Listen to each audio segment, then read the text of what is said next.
बर्तमान देखा post office NSC national saving certificate scheme योजनार की सुविधा अच्छी ना यही योजनार सुध हार 7.7% जहाँकि वार्षिक चक्रवृद्धि रूप में वृद्धि पाई थाए। यही योजनार अवधि 5 वर्ष। यही खाता को आपण बंधक रखी बैंक लोन नहीं पारे किंतु यही खाता को आपण समय पूर्व बंद करें ना किंतु यही खातार आपंकर इन्वेस्टमेंट इनकम टैक्स अधीन धारा 80C अनुसार आपण मोट जमा उपर कर संचय कर रिहाती पाइबे।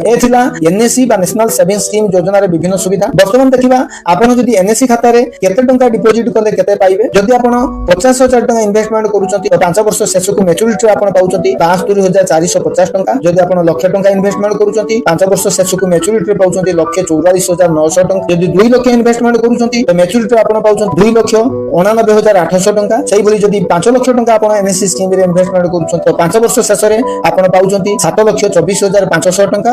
एवं जदि आपन 10 लाख टंका इन्वेस्टमेंट करूचंती ताहाले मैच्योरिटी आपन पाउचंती 14,49,000।